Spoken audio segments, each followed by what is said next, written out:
नमस्कार, मैं हूं मोबिना महक और आप देख रहे हैं इस वक्त की खबर मुरादाबाद से।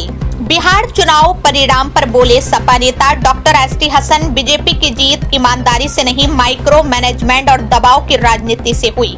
बिहार चुनाव परिणाम के बाद समाजवादी पार्टी के पूर्व सांसद डॉक्टर एसटी हसन ने एनडीए की भारी जीत पर प्रतिक्रिया दी है। उन्होंने एनडीए नेताओं को बधाई देते हुए कहा कि चुनाव लोकतंत्र का हिस्सा है और इसमें प्रतिद्वंद्विता होती है, दुश्मनी नहीं। हालांकि उन्होंने भाजपा के चुनावी प्रबंधन और रणनीति पर सवाल उठाए, ये कहते हुए कि Bharatiya Janata party micro level पर बेहद मजबूत तरीके से काम करती है, चाहे वो ओवर द टेबल हो या under the table. Doctor Hasan ने कहा कि समाजवादी पार्टी ईमानदारी से चुनाव लड़ती है और फेयर गेम में विश्वास रखती है, भले ही परिणाम उम्मीदों के विपरीत आए। बिहार चुनाव को लेकर मैं एनडीए के तमाम नेताओं को मुबारकबाद दूंगा। हम लोग चुनाव लड़ते हैं, लेकिन हमारे बीच कोई दुश्मनी नहीं होती है। मतभेद होते हैं, मनभेद नहीं।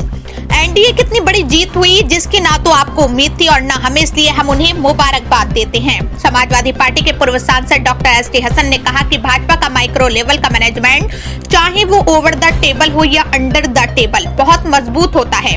भारतीय जनता पार्टी पर निशाना साधते हुए उन्होंने कहा कि ये लोग कभी पार्टी में फूट डलवाते हैं तो कभी परिवार में, कभी हिंदू मुस्लिम के मुद्दे को हवा देते हैं। तंज करते हुए डॉक्टर एसटी हसन ने कहा कि भाजपा वाले कभी इलेक्शन कमीशन पर इतना दबाव बना देते हैं कि निष्पक्षता टिक नहीं पाती। हम फेयर गेम खेलना चाहते हैं, भले ही हार जाएं, लेकिन ईमानदारी से खेलेंगे। जनता को इसका पूरा अंदाजा है। पूरे देश में यह संदेश गया है कि यह जीत ईमानदारी वाली नहीं बल्कि मेनू प्लेट बनाकर हासिल की गई है।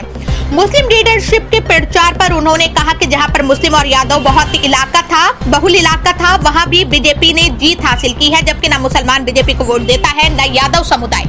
ये सोचने की बात है कि आखिर ऐसा कैसे हुआ।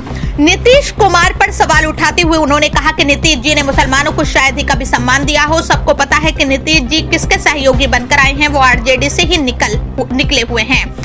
जब भाजपा नेताओं से पूछा गया कि बिहार जैसे ही नतीजे बंगाल में भी देखने को मिलेंगे, तब डॉक्टर एसटी हसन ने कहा कि जब भाजपा साम दाम दंड भेद सबका उपयोग करेगी, वोटिंग पोलिंग काउंटिंग हर स्टेज पर पूरी ताकत लगाएगी, तो नतीजे उससे अलग कैसे होंगे।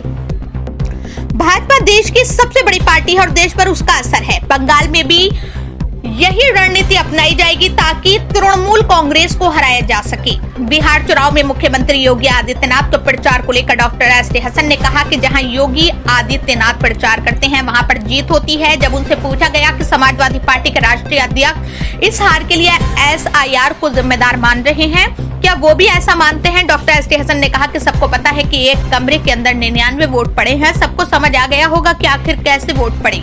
हालांकि उन्होंने कहा कि इस तमाम स्थिति के बावजूद भाजपा नेताओं को भी बधाई देता हूं।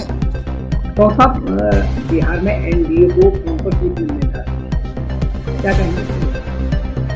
देखिए, मैं मुबारकबाद दूंगा एनडीए के सारे नेताओं को। हम लोग चुनाव लड़ते हैं, हमें आपस में कोई दुश्मनी होती है, मतभेद होते हैं, मनभेद नहीं हुआ। उनकी इतनी बड़ी जीत हुई है जिसका किसी को उम्मीद नहीं, ना ही आप लोगों को उम्मीद होगी ना हमें होगी कि वो इतनी जबरदस्त तरीके से बिहार के अंदर आएंगे। अब इसमें तो जो हम समझते हैं कि बीजेपी का जो मैनेजमेंट है और माइक्रो लेवल का मैनेजमेंट, चाहे वो ओवर द टेबल हो या अंडर द टेबल हो, वो बहुत जबरदस्त होता है। कभी पार्टियों में फूट डलवाना, कभी खानदान में फूट डलवा के दूसरों को खड़ा कर देना, कभी हिंदू मुसलमान करना, और कभी इलेक्शन कमीशन पे इतना दबाव बना देना कि वोटों की हेरा फेरी होनी शुरू हो जाए। तो ये सारा मैनेजमेंट हम लोग नहीं कर सकते। हम तो फेयर गेम खेलना चाहते हैं, भले से हार जाए, और जनता को इस बात का पूरा अंदाज है।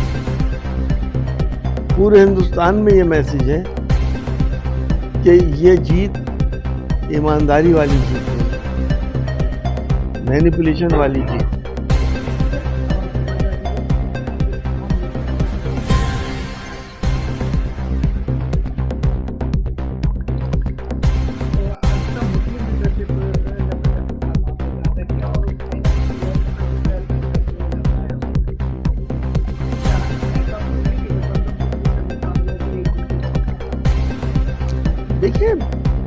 मुस्लिम और यादव वोट के बहुल सीटें जो हैं उसमें मेजॉरिटी बीजेपी ने जीती। ये सोचने की बात है। ना तो मुसलमान बीजेपी को वोट देता है और ना ही यादव बीजेपी को वोट देता है। ये नतीजा है कब बिहार का सवाल है कि बिहार है कि जो लोग को कह रहे हैं कि उनको जहाँ सम्मान मिलेगा मुसलमान मिल जाएगा। हो सकता है नीतीश कुमार